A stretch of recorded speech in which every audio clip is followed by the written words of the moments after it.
বন্যায় ফসলের ব্যাপক ক্ষতি হয়েছে। খাগড়াছড়ির চিত্র জানবো। খাগড়াছড়ি এবং রাঙামাটি থেকে যুক্ত হচ্ছেন সহকর্মীরা। শুরুতে যাব খাগড়াছড়িতে, সেখানে আছেন সহকর্মী সমীর মল্লিক। সমীর, খাগড়াছড়িতে কি পরিস্থিতি, সবচেয়ে বেশি কোন ফসলের ক্ষতি হয়েছে, আর কৃষি বিভাগ ক্ষতিপূরণে কি কি উদ্যোগ নিচ্ছে?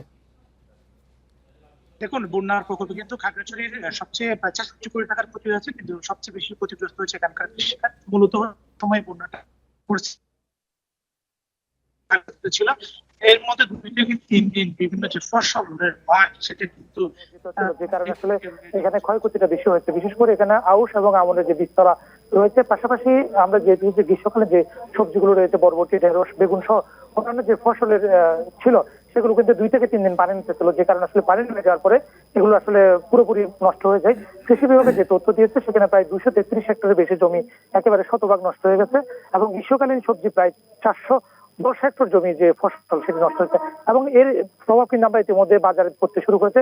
যে সমস্ত সবজি বন্যার আগে ৫০ থেকে ৬০ টাকায় বিক্রি হতো, সেগুলো কিন্তু এখন বিক্রি হচ্ছে ১২০ থেকে ১৩০ টাকা, অর্থাৎ কয়েক গুণ কিন্তু বেড়ে গেছে। এবং পাশাপাশি কৃষকরা তারা যে বিষয়টা জানিয়েছে, প্রায় ৭৩০০ বেশি কৃষক কিন্তু ক্ষতিগ্রস্ত। তারা বলছে বন্যায় তারা যে পরিমাণ ক্ষতি হয়েছে, যদি সরকারের পক্ষ থেকে সহযোগিতা পাওয়া না যায়, বিশেষ করে আর্থিক প্রণোদনা পাওয়া না যায়, তাহলে সেক্ষেত্রে তাদের যে ঘুরে দাঁড়ানো চ্যালেঞ্জ সেটা অনেক বেশি কষ্ট হয়ে যাবে। বিশেষ করে তাদের সার বীজ প্রতি বছরে কিন্তু বন্যা প্রভাবিত হওয়ার পরে সরকারের পক্ষ থেকে সার বীজের পাশাপাশি কৃষক কিন্তু সরকারের পক্ষ থেকে আর্থিক প্রণোদনা।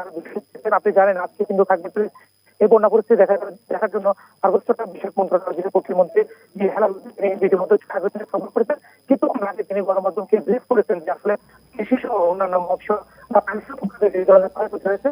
খাগড়াছড়িতে ব্যাপক ফসলের ক্ষয়ক্ষতি হয়েছে। সমীর, আপনি আমাদের সাথেই থাকুন। এবার একটু রাঙামাটির খবর জানবো, সেখানে আছেন সহকর্মী হিমেল চাকমা। হিমেল, খাগড়াছড়ির চিত্র শুনছিলাম, আমরা একটু জানতে চাই রাঙামাটিতে কি পরিমাণ ক্ষয়ক্ষতি হয়েছে ফসলের।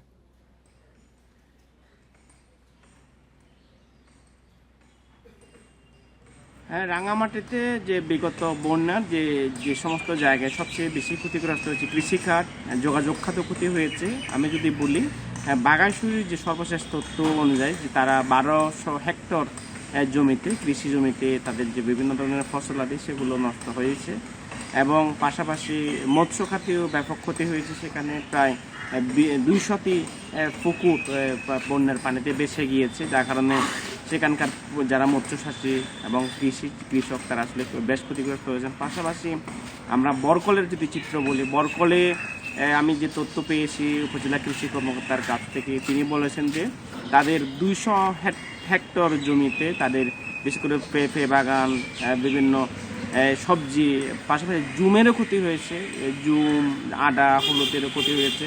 এরপরে বিলাইছড়ি ফারুয়াতেও কিন্তু সেম অবস্থা। বিলাইছড়ি ফারুয়াতে ২০০ হেক্টর জমিতে আসলে ক্ষয়ক্ষতি হয়েছে, বিশেষ করে সেখানেও সেম অবস্থা।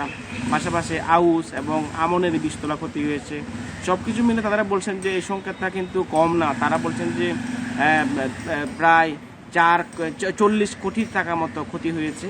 তো সব কিছু মিলে আসলে এখানে রাঙামাটিতে বন্যা এবং পাহাড় ধসে ব্যাপক ক্ষতি হয়েছে। সেগুলো ক্ষতি কাটিয়ে ওঠার জন্য এখানে কৃষি বিভাগ, পাশাপাশি জেলা প্রশাসন, জেলা পরিষদ এবং পার্বত্য চট্টগ্রাম বিষয়ক মন্ত্রণালয়, লোকাল এমপি, সেনাবাহিনী তারা আসলে কাজ করছেন। পাশাপাশি আমরা দেখতে পাচ্ছি বিভিন্ন সংস্থাও কিন্তু তারা ত্রাণ বিতরণ করছে।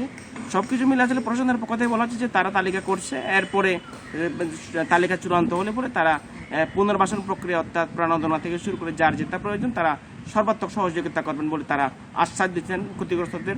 এই হচ্ছে আমার কাছে রাঙামাটির যে প্রাকৃতিক তালিকা চূড়ান্ত হলে তারপরে সরকারের পক্ষ থেকে সহায়তা দেওয়া শুরু হবে। হিমেল এবং সমীর, আপনাদের দুজনকে অনেক ধন্যবাদ আমাদের সাথে যুক্ত হওয়ার জন্য।